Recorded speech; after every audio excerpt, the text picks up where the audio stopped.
Catastrophizing is an easy way to ruin your day, and it's very easy to do when we're not in a grounded state. It's when we turn our thoughts about the future into a disaster story. It's when we get sucked in to thinking that something is going to have the worst possible outcome. And we get so into that story that we experience it like it's real and we feel it. Now, by the end of this video, you're going to have ideas and practices I know you can do to catch yourself when you are catastrophizing and shift your perspective out of it. And hang around to the end, because I want to show you how you can access a free additional tutorial which goes beyond this, which I think will be of massive value to you.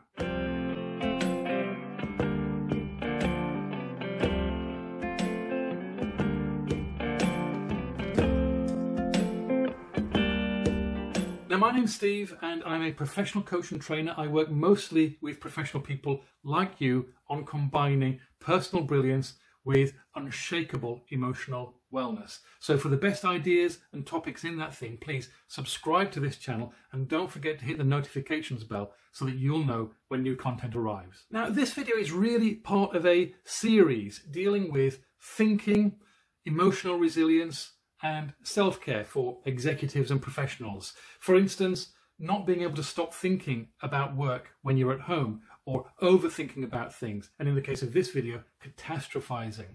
What I share today is work that I did with my coaches that turned my thinking around, and work I now do with my clients which supports them. Now, tip number one is to interrupt yourself and stop. Catastrophic thinking is a little bit like going down a rabbit hole. And the more you go down the rabbit hole, the more the only thing you can see is what's even further down the rabbit hole. And the first step to climbing out of the rabbit hole is to catch yourself, to stop, to look around and see that you're going down a rabbit hole. Literally, just stop and let the mind and let your emotions settle down a little bit. Now, this is something that's worth mentally rehearsing ahead of time, because mental rehearsal is a great way of laying down a reminder to do something in the future, a prompt if you like, so that when it's time to do that thing, like to catch yourself and stop yourself, then you remember in the moment. This is why I do a lot of mental rehearsal with my clients. Now, tip number two is to shift the energy into the body and give your mind a break. A great way to get out of our heads is to get into the body. That means shifting all the energy that we were spending on rumination and putting it into movement. That means get the body moving. Go for a brisk walk, go for a run, go for a bike ride even, or do something energetic like, I don't know, clean the bathroom, get the elbows moving. This not only spends the energy that we were spending on thinking, but it gives our minds a break from that thinking. And in that break, your unconscious mind can do some processing. After that break, things will generally look a bit different because you're not down that rabbit hole anymore. You're not looking at it through the rabbit hole.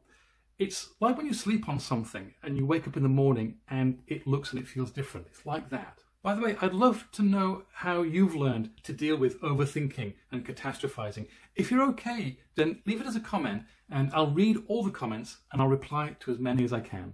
Now, tip number three is to remember that it's just thought. The reason catastrophic thinking gets us is because we imagine it so vividly and we get involved with it so vividly that it feels real to us, but it's not real. What we're responding to is an experience created in thought. When I used to watch really scary movies on TV when I was younger, and the kind of movie I'm talking about here is the one that would really draw you in and get you involved. If I wanted relief from the emotions that I was feeling watching that movie, relief from the fear, all I had to do was to take my eyes off the television set and look around and see some of the real world things around me and remind myself it's only a movie. So let's borrow that. Look away from your thinking. Look around you at the real world things that are going on right now and remind yourself it's just a thought. Now you might be thinking, yeah, it's just a thought, but it's a thought that might really happen. Well, that brings me on to my next tip, which is tip number 4, which is to visualize the spectrum of possibilities. Now, imagine this. I was 22 years old. I was fresh out of university, brand new in a job. I had less than a year of work experience there. I just bought a house on a mortgage and a recession was coming and there was talk of redundancy. Well, I told myself a hell of a story.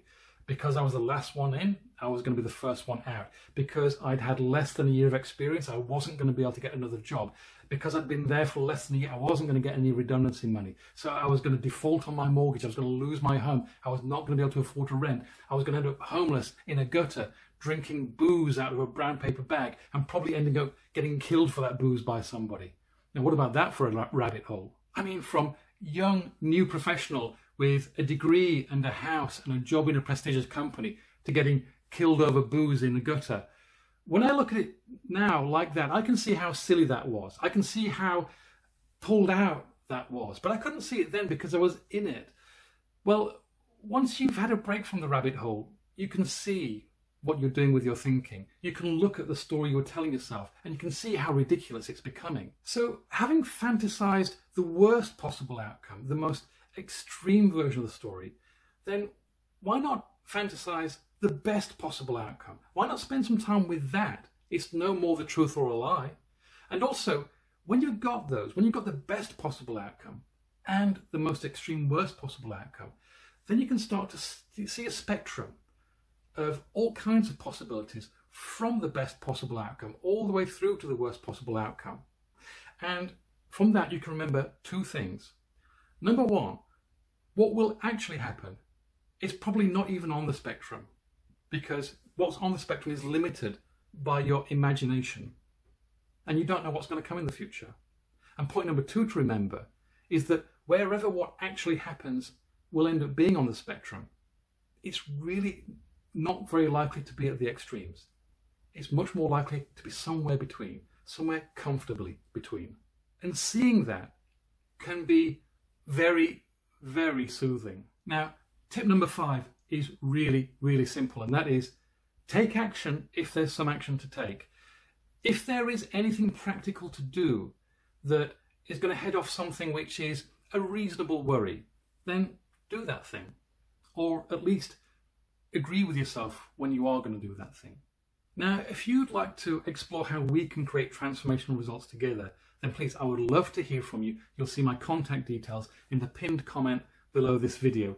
And please, like the video if you did like it. It helps other people see it. Please share it with your friends if you think it will help them. But most of all, please subscribe to the channel. Now, I also mentioned at the beginning of the video about a free tutorial that I would love for you to take access of. It is 5 simple steps to master your composure in conflict, pressure, and stress in the moment. And to get access to that tutorial, all you have to do is find the link in the pinned comment below this video and just sign up to get that. It's absolutely free, so please help yourself. And other than that, I'll see you next week.